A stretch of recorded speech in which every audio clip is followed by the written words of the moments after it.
Hello everyone, I am Deepak Sawant. Welcome you to my channel Apollo 9th and 10th. बच्चों आज हम पढ़ने वाले हैं क्लास 9th।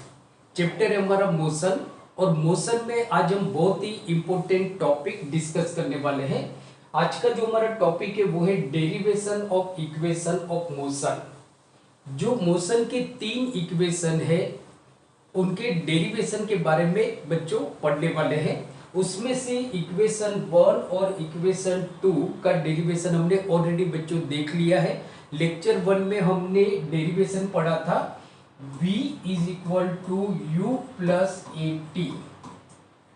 जो हमारा इक्वेशन ऑफ मोशन का जो फर्स्ट इक्वेशन है कि v is equal to u plus a t, इस इक्वेशन के डेरिवेशन के बारे में हमने लेक्चर 1 में पढ़ा था। लेक्चर 1 में सेकेंड में हमने बच्चों पढ़ा था जो सेकेंड इक्वेशन है हमारा मोशन का वो है v square minus u square is equal to 2as। इस इक्वेशन के डेरिवेशन के बारे में हमने लेक्चर 2 में पढ़ा था। तो लेक्चर 1 में हमने इसका डेरिवेशन पढ़ा था, लेक्चर 2 में हमने इसका डेरिवेशन पढ़ा था और दोनों लेक्चर की नीचे डिस्क्रिप्शन में मैंने लिंक दी हुई है, तो आप उस लिंक के थ्रू उस लेक्चर को देख सकते हो।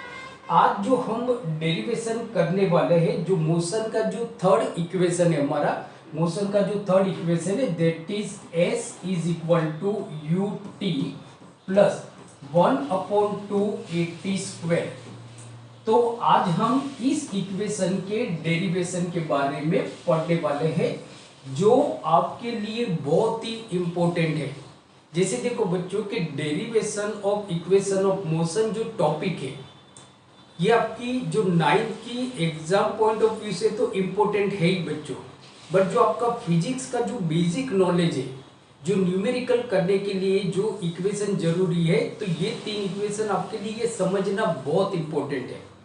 सिर्फ अगर आप देखो 9th के बेस पे नहीं, 10th है, 11th है, 12th है, या आप जो कॉम्पिटिटिव एग्जाम देने वाले हो जैसे JEE या नीट जैसी जो कॉम्पिटिटिव एग्जाम है जहाँ पे फिजिक्स या न्यूमेरिकल सॉल्व करने के लिए भी इस इक्वेशन को समझना जरूरी है।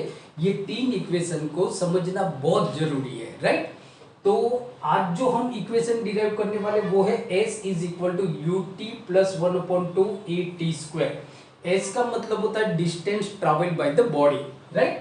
u का मतलब होता है इनिशियल वेलोसिटी, t का मतलब होता है टाइम, a का मतलब बच्चों आपको मालूम है that is acceleration, and v मतलब होता है हमारी फाइनल वेलोसिटी, राइट। तो स्टार्ट करते हैं derivation of equation 3 that is s is equal to vt plus 1/2 at square. ये इक्वेशन किस तरह से डिराइव करते हैं वो हम देखते हैं।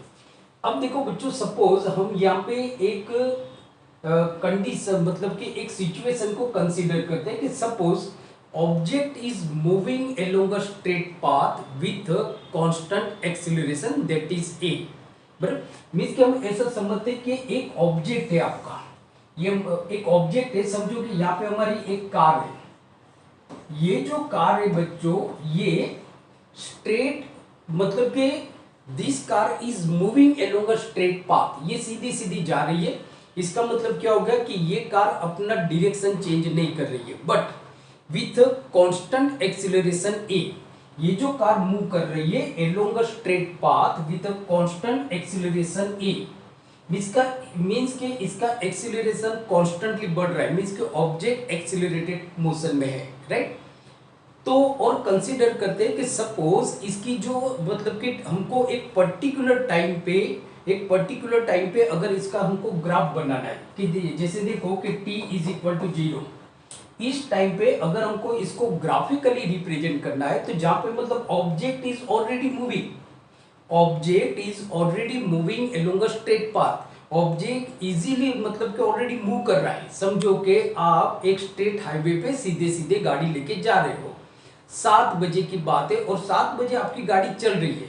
मतलब क्या हो गया कि आपकी इनिशियल वेलोसिटी तो यहाँ पे कंसीडर 0 नहीं की जाएगी, मींस के इनिशियल वेलोसिटी जिसको हम बोलते हैं v, तो v is not equal to 0। इस सिचुएशन को हम समझते हैं बच्चों, इस सिचुएशन को कि यहाँ पे object is already moving along a straight path with constant acceleration a at a time 0, that is initial velocity is not equal to 0। So if अगर मैं इसको ग्राफिकली रिप्रेजेंट करना चाहता हूं वेलोसिटी वर्सेस टाइम ग्राफ में, अगर मैं इसको ग्राफिकली रिप्रेजेंट करना चाहता हूं, जैसे देखो ये हमारा वेलोसिटी वर्सेस टाइम ग्राफ है। टाइम को हमने एक्स एक्सिस पे लिया हुआ है because time is a independent quantity है। सो इंडिपेंडेंट क्वांटिटी हम हमेशा एक्स एक्सिस पे बताते हैं। वेलोसिटी को हमने वाई एक्सिस पे बताया बिकॉज वेलोसिटी डिपेंडेंट क्वांटिटी है, राइट। तो ऑब्जेक्ट, इस सिचुएशन को वापस समझो, इसको ग्राफिकली हम कैसे रिप्रेजेंट करेंगे। तो object is moving along a straight path with a constant acceleration A. तो इसका जो ग्राफ होगा दैट इज मतलब कि वेलोसिटी वर्सेस जो ग्राफ होगा वो होगा स्ट्रेट लाइन ए बी। ये जो स्ट्रेट लाइन ए बी है इसको ग्राफिकली अगर हम रिप्रेजेंट करते हैं तो ऐसा बच्चों ग्राफ बनेगा। मतलब यहाँ पे इस ग्राफ को देख के वेलोसिटी वर्सेस टाइम ग्राफ देख के आप बता सकते हो कि object is moving along a straight path with a constant acceleration. देखो एक्सीलरेशन कांस्टेंटली बच्चों बढ़ रहा है समय के साथ। जैसे जैसे समय पास हो रहा है, टाइम बदल रहा है, 7 बज रहे, 7:10, 7:20, 7:30, 8, 9, तो टाइम बढ़ रहा है बरोबर। टाइम मतलब चेंज हो रहा है तो इसका एक्सीलरेशन भी चेंज हो रहा है, इंक्रीज हो रहा है, right. Initial velocity is not equal to zero, therefore ये जो स्ट्रेट लाइन है तो line A B does not passes through the origin point O because here initial velocity is not equal to zero।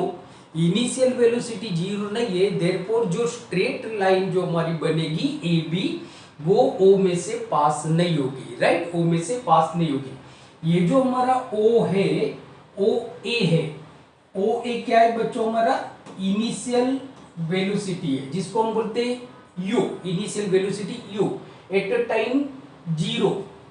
तो O A is equal to U is मतलब के at T is equal to zero. T is equal to क्या है आपका zero है, right. ये जो हमारा बी सी है that is the final velocity.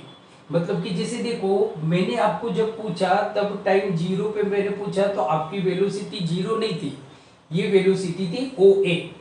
मैंने 8 बजे या 10 बजे 2 घंटे के बाद या 3 घंटे के बाद आपको पूछा तो आपने बताया कि मेरी जो वेलोसिटी है वो है bc, that is final velocity.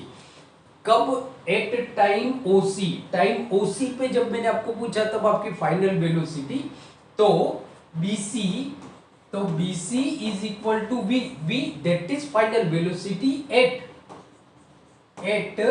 t is equal to OC. t क्या है हमारा, ओसी है, राइट। इस इक्वेशन को आप समझते हो बच्चों।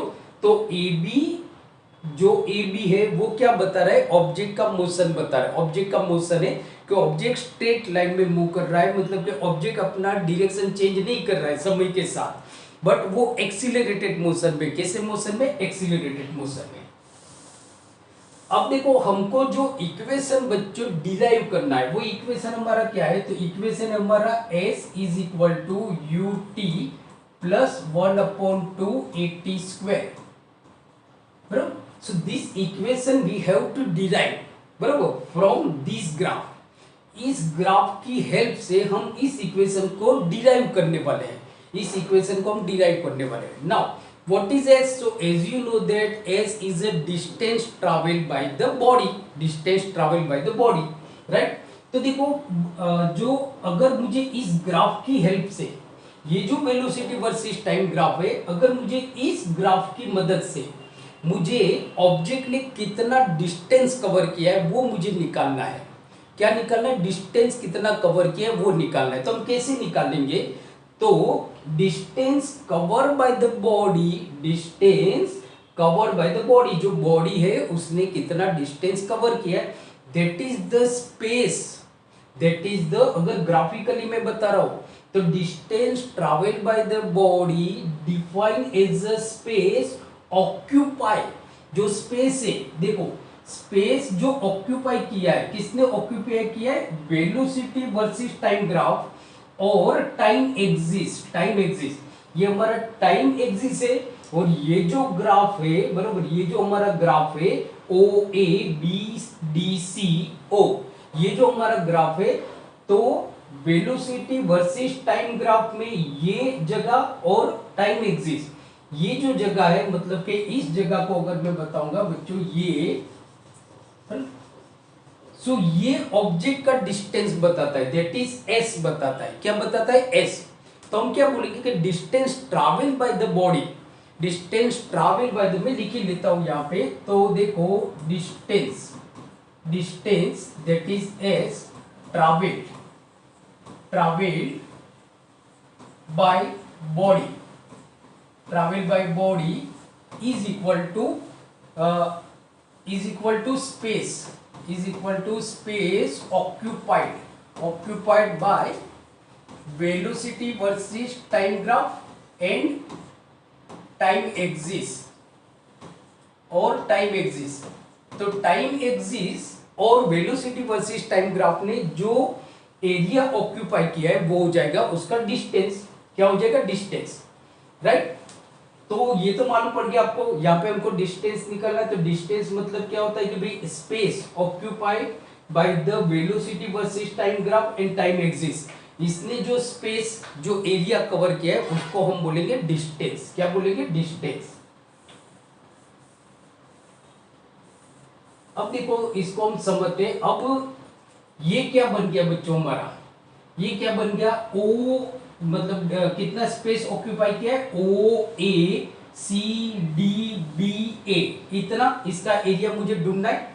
तो that is so S is equal to area, S is equal to area of, area of, ये हमारा बन गया rectangle, area of A O C D, area of A O C D plus plus area of triangle A D B, area of triangle A B D. ये जो triangle है, triangle A B D, और जो rectangle है A D C ओ, ये दोनों को मैं प्लस करता हूं ना, तो वो जो एरिया आता है वो डिस्टेंस बता रहा है ऑब्जेक्ट का। क्या बता रहा है? डिस्टेंस।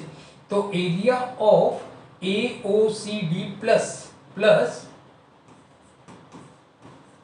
एरिया ऑफ ट्राइंगल, कौन सा ट्राइंगल है? Triangle A B D, triangle A B D, right. यहां तक आपको मालूम पड़ गया? मैं एकदम शांति से आपको समझा रहा हूं, यहां तक आपको मालूम पड़ गया होगा। एस मतलब हमारा क्या है? Distance. So therefore S is equal to, अब देखो area of quadrilateral A O C D. तो देखो ए ओ सी डी ये हमारा क्या बन रहा है बच्चों? क्वाड्रिलेटर बन रहा है, मतलब एक तरह का रेक्टेंगल बन रहा है। तो रेक्टेंगल का एरिया का क्या होता है? Length into breadth, L into B. तो एल क्या है हमारा? ओ सी, और ब्रीथ क्या है हमारा? ओ ए। ये मालूम पड़ गया। सो देखो area of A O C is equal to O C into, बराबर, ए ओ को हम पहले लिख लेते। तो area of A O C D मतलब के A O into O C, A O into O C plus 1/2 area of triangle A B D, area of triangle A B D. अब area of triangle का हमारा formula क्या है बच्चों? 1/2 मतलब 1/2 into length, sorry मतलब कि बेस इंटू हाइट। तो ये हमारा बेस हो जाएगा एडी और हाइट हो जाएगी हमारी बीडी, बीडी, राइट। मतलब कि ये एडी, एडी क्या हो जाएगा हमारा? बेस हो जाएगा, और बीडी हमारी हाइट हो जाएगी। तो is equal to into AD, AD into BD, right. AD into BD हो गया बच्चों, राइट। चलो आगे चलते हैं। So therefore S is equal to, now A O, तो ए ओ मतलब हमारा क्या है? यू। तो यहां पे हम कर लेते हैं यू इंटू ओ सी, ओ सी हमारा क्या है? O C is equal to T, तो this is T plus 1/2 into AD. Now AD is equal to O C, because A O C D is a rectangle. तो रेक्टेंगल की जो opposite sides होती है वो इक्वल होती है, तो AD is equal to O C, तो into O C into BD. अब देखो बीडी मुझे ढूंढना है, तो बीसी, ये पूरा बीसी में से मैं सीडी माइनस कर देता हूं तो आ जाता है हमारा बीडी, राइट। तो यहां पे हम करेंगे कि BC BC minus CD, BC minus CD, right. तो यहाँ पे हम क्यों ऐसा लिख रहे हैं, तो देखो कि AD is equal to OC, AD is equal to OC, right.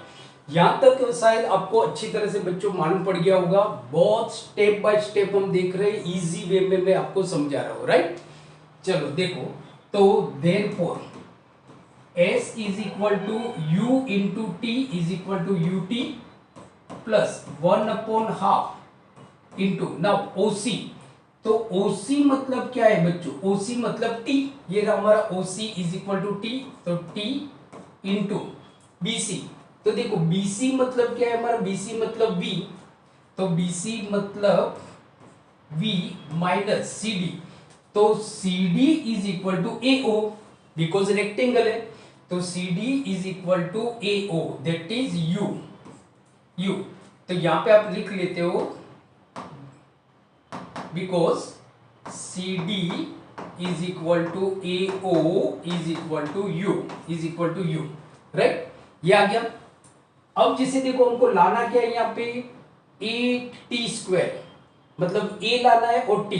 अब देखो एक्सीलरेशन मतलब क्या होता है, a मतलब एक्सीलरेशन, तो देखो a is equal to v minus u upon t, v minus u upon t. So therefore ये t यहाँ पे डिवाइड में, यहाँ पे जाएगा मल्टीप्लाई, तो 80 is equal to v minus u, v minus u, right. तो v minus u is equal to हम 80 रख देंगे, मतलब यहाँ पे जो v माइनस यू है उसकी जगह पे हम रख देंगे 80। सो देयरफॉर क्या हो गया, therefore s is equal to ut plus 1/2 into t into v minus u is equal to a into t, a into t. v minus u मतलब देखो एक्सीलरेशन मतलब क्या होता है, एक्सीलरेशन मतलब final velocity minus initial velocity upon time taken. तो t यहाँ पे डिवाइड में, यहाँ पे गया मल्टीप्लाई, तो 80 इज इक्वल टू क्या आ गया हमारा, v माइनस यू। तो हमने क्या कर दिया, सब्स्टिट्यूट कर दिया, we substitute 80 in the place of v minus u, उसकी जगह पर हमने 80 रख दिया, सही है ना। तो अब देखो क्या हो रहा है हमारा, so therefore s is equal to ut plus 1/2 into t into टी मतलब t², so a into t², a into t²। और इस तरह से हमारा इक्वेशन डिराइव हो गया। तो इक्वेशन क्या हो गया हमारा बच्चों, डिराइव हो गया। तो आप इसका स्क्रीनशॉट ले सकते हो।